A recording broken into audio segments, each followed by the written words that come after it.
Чужих дітей не буває. Про це точно знають у навчально-реабілітаційному центрі в селі Ясининичі Рівненської обласної ради. Заклад, як навчально-реабілітаційний центр, функціонує з 2009 року. За цей час спеціальну дошкільну та початкову шкільну освіту отримало чимало дітей з особливими освітніми потребами. Однак в ході освітньої реформи в 2025 році було закрите дошкільне відділення. Проте в березні поточного року рішенням обласної ради заклад отримав ліцензію на продовження освітньої діяльності на рівні базової середньої освіти. Тепер учні можуть здобувати тут спеціальну освіту з 1 до 10 класу. В березні поточного року нам надали право навчати дітей до 10 класу. До 10 класу. Дітки в нас з інтелектуальними порушеннями, синдром Дауна, аутичний спектр розладу різних форм, легка, важка розумова відсталість з тяжкими розладами мовлення. Дітки зі всіх районів області. В цьому році діток було мало, 31 дитина, в зв'язку з тим, що не було дошкілля. В дошкілля ми втратили 12 дітей. Ці всі дітки в поточному навчальному році перебували в садочках у своїх громадах. Загалом кількість дітей зі складними порушеннями розвитку має тенденцію до збільшення, каже Олександр Оксимчук. Тому відповідні заклади важливі та потрібні для різних вікових категорій. Крім того, кадрове питання актуальне. Навчально-реабілітаційний центр завжди відкритий для фахових спеціалістів. Заклади, спеціальні заклади, навчально-реабілітаційні центри такого спрямування в нас в області є. Вони потрібні.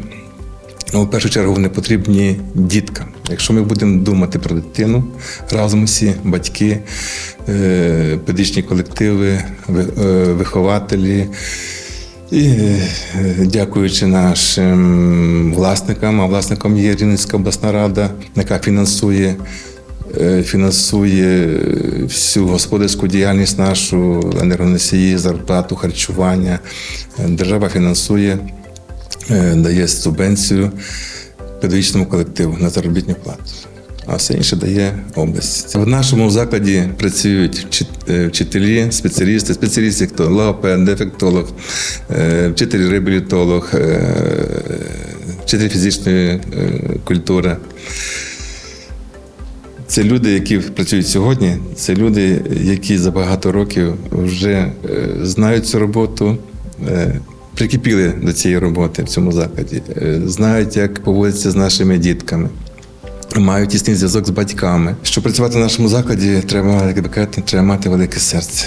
Велике серце любити в першу чергу діток. Тому що потрібно мати дуже багато терпіння. Я з вами розмовляв в приватній бесіді, що, наприклад, щоб дитинка написала буквочку О, напевно, треба повторити разів 50-60, поки вона напише. В цьому плані зараз нам допомагають технічні засоби. Це інтерактивні дошки. Сьогодні були по закладу, дивилися, інтерактивні дошки дуже допомагають.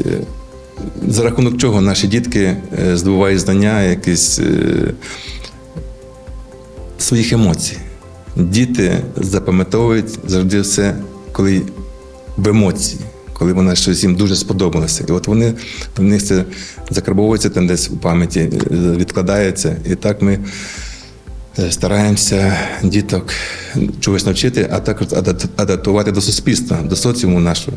В нашому закладі в кожному класі є інтерактивна дошка, яка допомагає дітям краще засвоїти навчання. Діти дуже люблять працювати на інтерактивній дошці, їх взагалі не відірвати від завдань.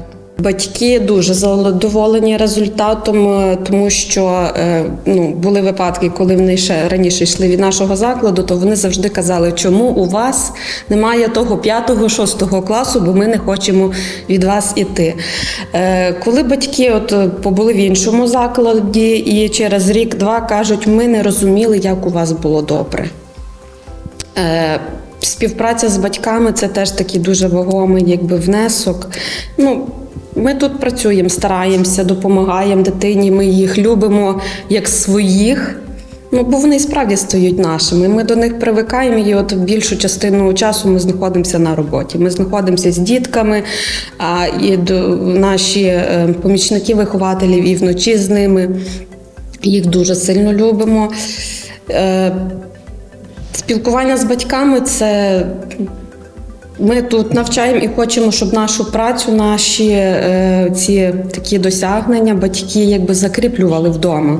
У закладі забезпечують право дітей зі складними порушеннями розвитку на здобуття спеціальної освіти відповідно до рівня їхнього розвитку та потенційних можливостей. Навчально-реабілітаційний центр у селі Ясининичі є багатопрофільним закладом, зокрема для дітей з порушеннями інтелектуального розвитку в поєднанні з тяжкими порушеннями мовлення, з розладами спектра аутизму в поєднанні з тяжкими порушеннями мовлення, з розладами спектру аутизму в поєднанні з порушеннями інтелектуального розвитку, а також із синдромом Дауна та з іншими складними порушеннями розвитку. З дітьми працюють досвідчені спеціалісти. Наприклад, вчитель-реабілітолог Людмила Артемяк займається з дітками вже понад 20 років. Ми працюємо з дітьми, які мають складні інтелектуальні порушення. Вони мають комплексні порушення і фізичного розвитку, і когнітивного, і розумового розвитку. І для дітей дуже важливий фізичний розвиток. Я, як вчитель-реабілітолог, працюю саме з вадами фізичного розвитку. Комплексний підхід допомагає забезпечити кращий результат, але також важлива системна робота. Заклад оснащений необхідними тренажерами та засобами для фізреабілітації. У фізичній реабілітації важливий комплексний підхід. Це мають бути не окремі заняття, які використовуються один раз там в тиждень, в день. Ми працюємо щодня і розроблюється для кожної дитини індивідуальна програма. І важливо, щоб ця програма тривала постійно. Для дітей, які мають розлади спектру аутизму, дуже важливий сенсорний розвиток. І ми маємо таке нове сучасне обладнання, наприклад, таке, як обтяжуючі жилети. Це допомагає дітям відчути власне тіло. Під вагою цього жилету дитя відчуває своє тіло і заспокоюється. І це дуже має позитивний ефект. Також ми маємо ще обтяжуючі ковдри, кокони, які також дитині надають такого як відчуття, як обіймів. Дуже ефективний також є батут. Діти з розладами спектру аутизму дуже люблять стрибати на батуті, тому що вони відчувають власне тіло. У закладі функціонує пансіон, де діти можуть перебувати цілодобово. До послуг здобувачів освіти – просторі класні та ігрові кімнати, спальні, сучасно облаштовані навчальні кабінети, музична, реабілітаційна та спортивна зали, масажний кабінет, їдальня, басейн, медичний пункт та інше. У закладі також є генератор та укриття для безпеки дітей. Організовано повноцінне 5-разове харчування та забезпечено цілодобове медичне обслуговування. За здоров'ям дітей стежать лікар-педіатр, медичні сестри. Адаптація особливої дитини до життя в суспільстві потребує формування життєвих компетентностей, елементарних знань і навичок, а також уміння взаємодіяти з іншими людьми. Завдяки комплексному корекційному впливу цей процес стає швидшим і більш прогнозованим. Є 5 рівнів підтримки. Перший, другий, третій рівні підтримки, які дають висновки інклюзивно-ресурсні центри. Як правило, вони йдуть на інклюзивну школу. Наші дітки – це дітки, які мають 4-5 рівень підтримки. Якого є такі висновки, рекомендую батькам. От ми створили такі буклетики про наш заклад, QR-код з відео. Ви можете на нас подивитися. Ми є в соціальних мережах. Тому батькам рекомендуємо звертатися. Є телефони, телефонуйте. Розкажу таку маленьку історію, буквально 15-20 секунд. Батьки дуже жаліють дітей, коли вони не хочуть їх відпускати з дому. А коли вже привозять дітей вересень, жовтень, листопад, а в грудні ми вже не можемо дозватися батьків, щоб вони забрали дитину на Новий рік. Чому? Тому вони кажуть, що ми таких умов не створимо діткам вдома. Досвід та чуйне серце працівників закладу творять дива. У навчально-реабілітаційному центрі в селі Ясининичі Рівненської обласної ради готові допомогти кожній дитині, яка цього потребує.